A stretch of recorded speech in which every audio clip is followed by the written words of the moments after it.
Olá, esse é a Leitura Criticada. Hoje, no primeiro episódio do nosso canal, nós vamos falar sobre o livro A Vida Invisível de Eurídice Gusmão, escrito por Marta Batalha.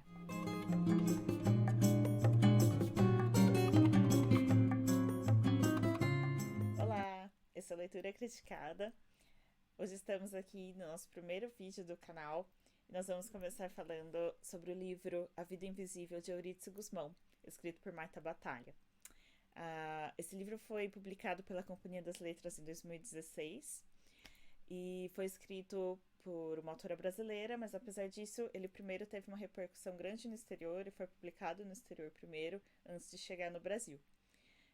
A Marta Batalha é carioca, ela vive nos Estados Unidos e ela também é formada em jornalismo e fez mestrado em letras.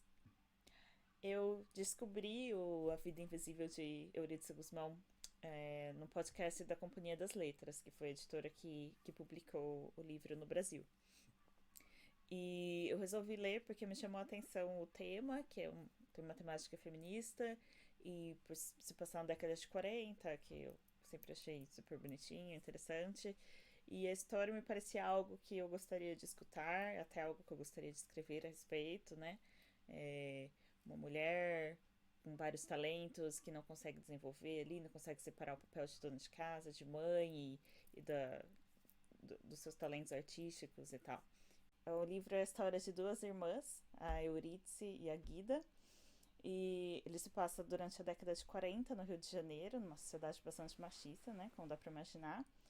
E o livro se desenrola a partir da história das duas, cada uma decide seguir um caminho de vida diferente, mas ambos encontram muitas dificuldades ali naquela realidade do que é ser mulher no Rio de Janeiro naquela década tão opressiva.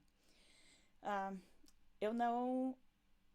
de forma geral, eu não saí desapontada com o livro, mas eu também não saí encantada, o que eu acho que é uma pena, assim, quando você se dedica a ler um livro.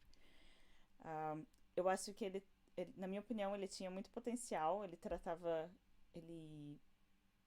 de um tema interessante, super atual, que é o feminismo, o papel da mulher, o que as mulheres, nossas avós, nossas mães passaram, né? Pra gente poder ter a liberdade que a gente tem hoje. Mas eu acho que a autora talvez pecou um pouco em retratar uma realidade que é tão conhecida de uma forma tão rasa, assim. Eu acho que ela poderia ter toda aquela piada, né, daqueles clichês que todo mundo conhece, mas não ficar só no clichê. Acho que se você vai escrever sobre a realidade, você tem que fazer tão bem a ponto de pegar algo que é tão óbvio, tão que todo mundo sabe, e focar em alguns detalhes para sair um pouco diferente, para criar um outro ponto de vista. Ou então pegar algo super óbvio e seguir um caminho completamente inesperado. E eu achei que a escritora não faz nenhum nem outro. Eu acho que ela usou de tropes, de clichês, daquelas coisas que você já espera.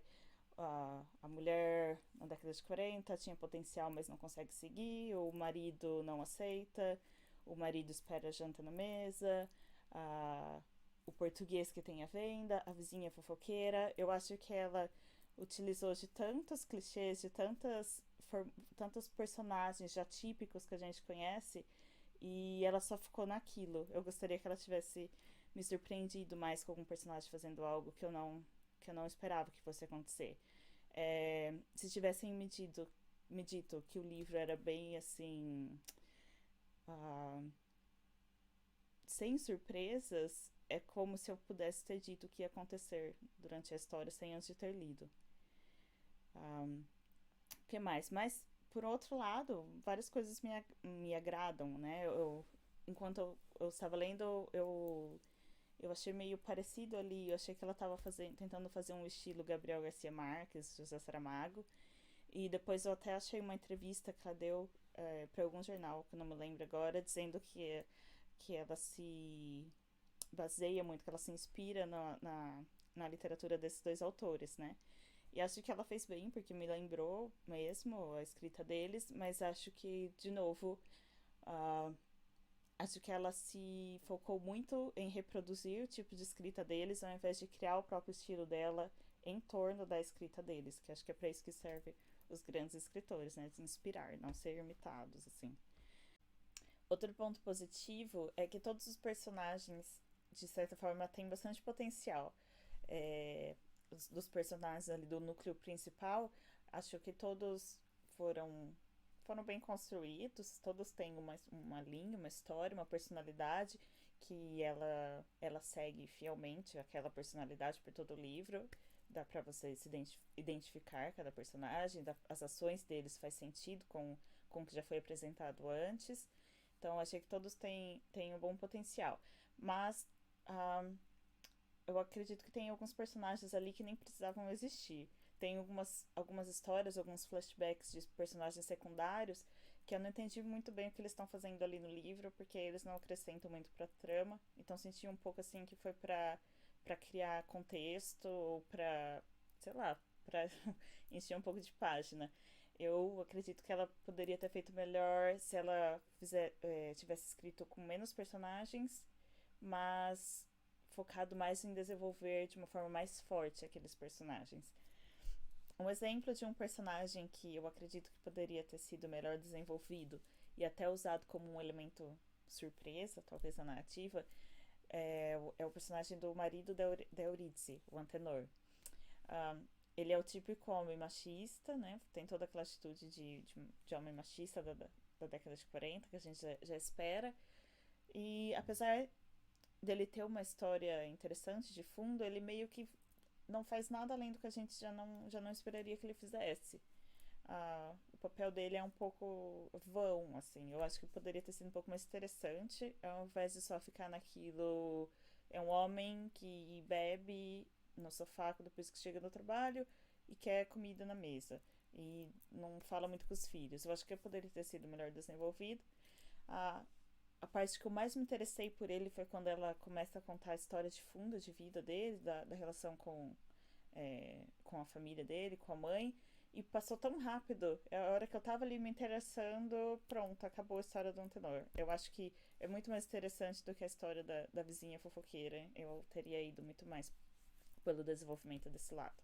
Porque eu acho um furo, assim, da história com relação ao personagem do Antenor é que depois ele ter tantas atitudes machistas e não deixar, não dar autorização dele pra Eurídice seguir em frente com os projetos dela, eu não entendi de onde como é, por que ele simplesmente aceita a carreira dela ali de escritora com os livros do final, dando um spoiler aqui. Spoiler alert.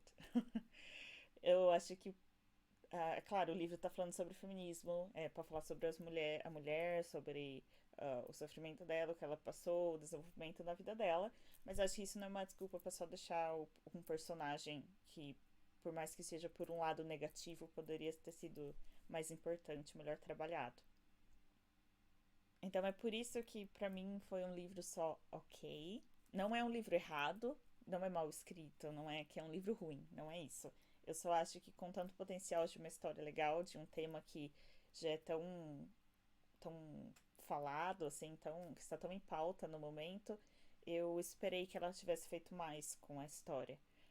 O que ela fez não foi ruim, não foi mal feito nem nada, mas eu acho que poderia ter um desenvolvimento melhor e, e não ser aquela coisa assim, que tem os personagens que parece que eu já conheço aqueles personagens que eu já vi tipo 1000 vezes em outras histórias e eles não fazem nada diferente do que aquelas outras 1000 histórias.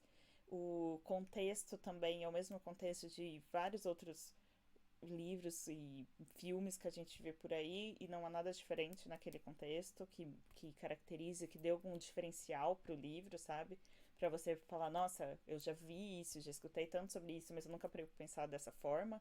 Foi só meio que um reforçar o mesmo discurso que todo mundo já conhece, assim. Ah, eu acho que só porque o livro tá falando de um tema que é interessante, que é legal, que tem um público, assim, fiel, interessado, já um assunto tão bem aceito por uma parte, né, do público, né, quanto o feminismo, Isso não quer dizer que o livro seja automaticamente bom, um livro de alta qualidade, né? Não é só o tema do livro que faz o livro. Acho que ele tem que ter sido bem escrito tecnicamente também. Então, para dar uma nota aqui de 0 a 10 pro livro A Vida Invisível de Eurídice Gusmão, eu dou um 6. Um 6 porque ele tem muito potencial, é uma boa história, mas por não ter trazido, na minha opinião, nenhum elemento assim de diferencial, de surpresa, e que não acrescenta muito do que no que eu já sabia antes. Oi, pessoal! No próximo vídeo eu vou criticar o livro de uma autora já consagrada, e entre as dezenas de livros que ela escreveu, o escolhido foi Os Cinco Porquinhos, de Agatha Christie. Não perca! Oi, pessoal, muito obrigada por assistir esse vídeo, e se você gostou das minhas críticas, quer continuar acompanhando, escutando mais sobre os meus pontos de vista literários, não deixe de se inscrever no canal e deixar aqui seu like, e vai ser muito bom porque eu estou gostando muito de fazer e estou animada para ter o próximo, de vir aqui novamente. Beijos, muito obrigada!